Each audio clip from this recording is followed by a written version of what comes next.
Hey, what's up mga ka-araw? This is Troom Vlogs and welcome back muli sa aking YouTube channel, Ararata.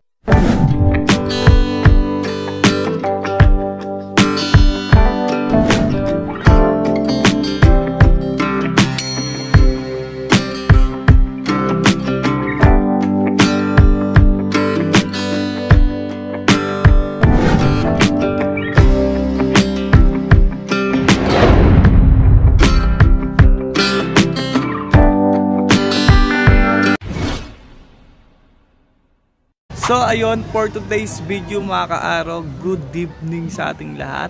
Ayan, magandang gabi sa inyo dyan sa nanonood. So yun, nailawan tayo. So yun, pansin nyo dito ako madilim yung background ko mga ka-araw. So yan, dito ako sa Kalma. Dito area to ng ano, yung boarding nila Aldrin. Yun yung boarding nila guys, sa taas. So dito ako nag-intro kasi napakaingay doon. May naririnig kayong mga ka-araw kasi ano yan, nagka-campaign dito mga ka-araw. So yun, sabi ko vlog ako and vlog natin yun, bibidyoan ko sila kung ano yung mga pinagsasabi nila mga ka-araw. So may ano pusa dito, yun, hello. So medyo madilim dito, tignan natin doon mga ka-araw. Pupunta ako doon kasi isa-isa silang magsasalita. Pero hindi kasi ako taga rito mga ka-araw. Hindi ako taga rito sa Barangay Bagong Bayan. Nangungupahan lang kami dito and almost 3 years na rin ako dito. Pero hindi ako naglilipat ng botohan kasi sa Pangasinan ako bumoboto mga ka-araw. So tignan natin dito kung ano yung mga ano nila, mga sinasabi nila at ano yung mga papatupad nila pag nanalo sila. So tignan natin dun guys. Tara, let's go! A few moments later. Ilatag namin ay makaabot sa inyo ang Barangay Bagong Bayan. Anong team to? Eva. Team Eva? Team Eva. Ay, Team Ava.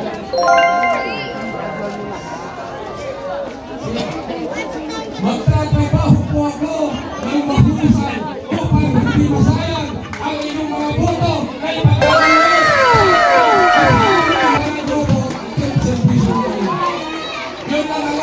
Ganda ng ano eh. Hindi ko sasayangin ang bawat oras o minuto na inyong ipagkakaloon dahil kami ay inyong inuto upang makapagservisyo ng mga anos at matinasay dito sa Barangay Bagong Bayan. Kaya po, ako yung nagsusumamo kasi nagawa ng atar ay tulungan. Kinuhang kulite ay pinagkaloob sa akin. Tulad rin, itas ako Ako! Okay, Cruz!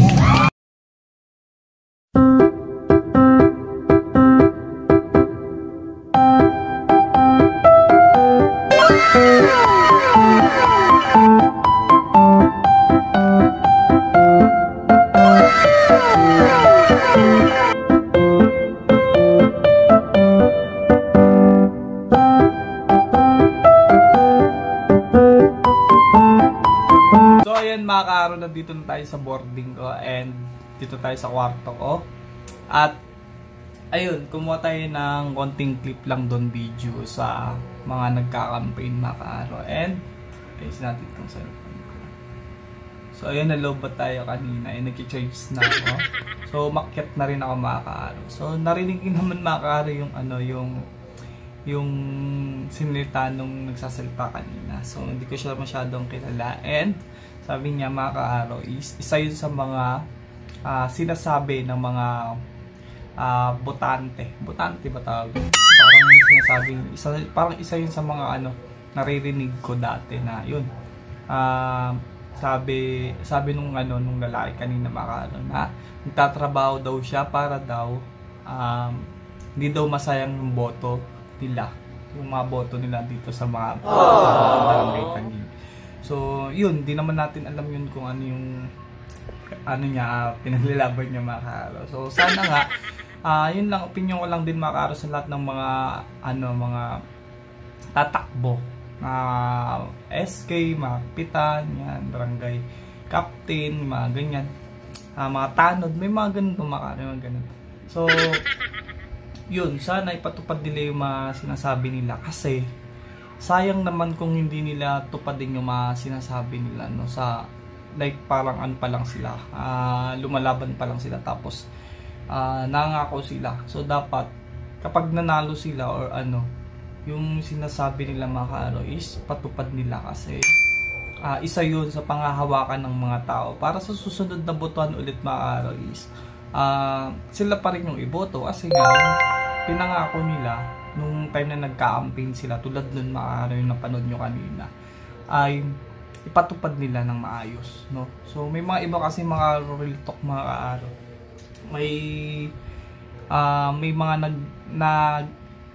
nagaganyan na rin ako mga doon, may mga naobserba na rin ako mga ganyan sa mga barangay, nung may mga sinasabi na tapos hindi nila natutupad yan. Tulad dito, hindi naman sa pag-aano mga kaaro dito sa lugar na to, parang nung parang piyesta or what, parang hindi ramdam yung sa akin lang pero depende sa iba yung mga dito, kasi ilang years na rin ako dito mga kaaro. So na-obserbahan ko lang dito is parang hindi ramdam dito yung liga, yung ganun, wala. Tulad sa Pangasinan mga kaaro, kasi doon ako boboto. Hindi naman porket doon ako boboto is inaano ko yung kasi obserbahan ko lang naman talaga.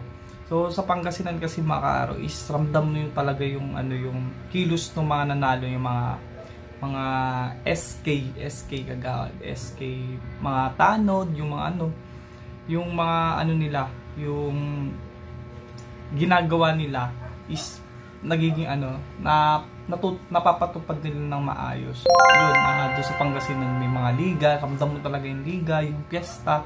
Tapos kapag lalo nung pandemya mga kaaro, ramdam doon yung mga yung kumikilos yung mga SK doon, nagbibigay-bigay sila ng mga kung ng mga pagkain, makatulong sa mga lahat ng mga naninirahan doon sa Pangasinan, doon sa area ng pinagbobotohan ko.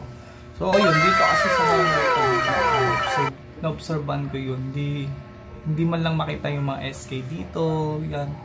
Kasi sobrang na rin kasi, lawak na rin kasi dito mga kaaro. And parang ngayon botohan, parang ewan ko lang sa mga iba, kasi parang hindi familiar yung mga mukha nila mga kaaro. So yun, parang iba yung ibang-iba yung yung talagang botohan dun sa Pangasinan mga kaaro. Sa akin lang pero dito ewan ko lang, may opinion lang naman mga kaaro. So yun, tapos ang ganda rin ng nila mga kaaro, yung music nila, yung narinig rin kanina yung parang kay Voltis 5, no? So galing. At yun mga kaaro, binilag ko lang din naman kung yung nila dito. Actually mga kaaro, nung last week meron ding mas nag-campaign dito, siguro kalaban nila yun or what. Mas naman yun, grabe naman yung yung dyan sa harap, ang laki ng nila, yung stage nila talagang pinaghandaan, tapos pati yung monitor nila, yan. So iba-iba naman talaga yan. So hindi naman natin binabase dun sa ganda ng campaign nila or mga kaaro. Binabase natin yan mga kaaro, obserbahan natin kung sino dapat natin iboto, yan, at kung sino yung karapat dapat na maging kapitan sa bawat barangay natin. So mga kaaro, hindi na sukat sa sa mga ganyang pagandahan ng campaign yan. Kasi dito mga kaaro, ayun yung pinanood nyo kanina, medyo lang yun, medyo may mas maganda pa doon na nag-campaign nung last week. So hindi na ako napag-vlog doon. So yan, ngayon lang napag-vlog ako, tinignan na natin, kumuha lang ako ng clips.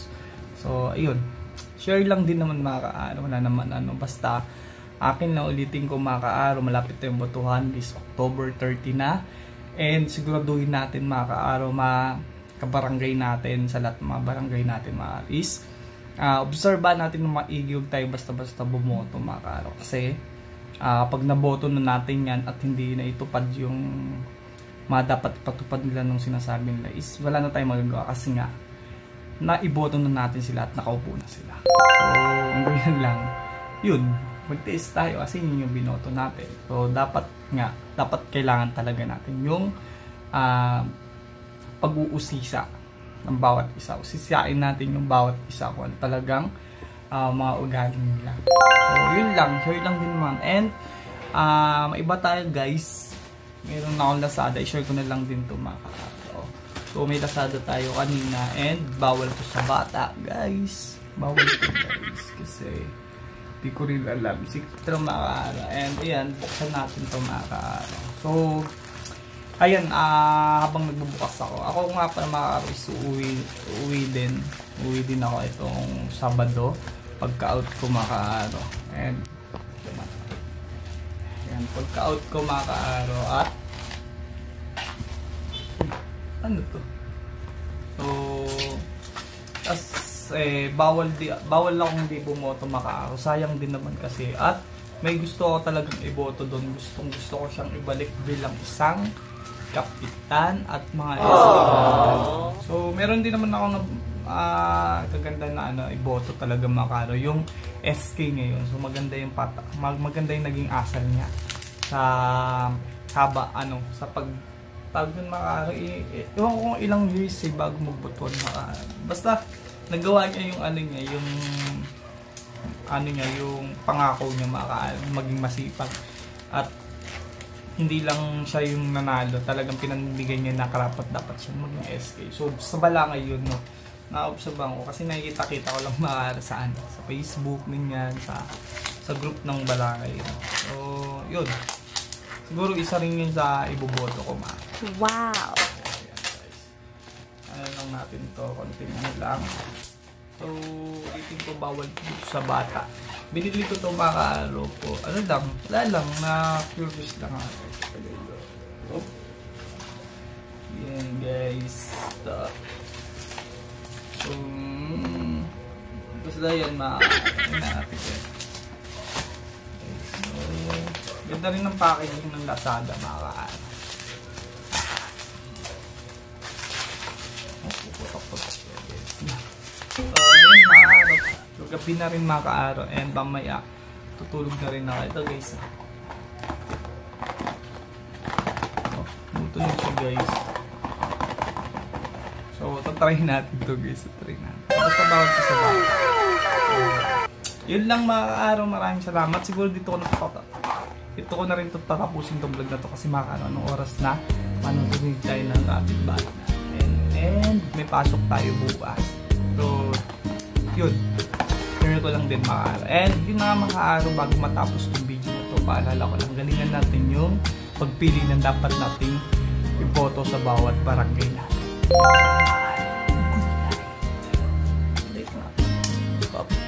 Bago matapos yung video na to guys, like mo to tapos subscribe. Bye!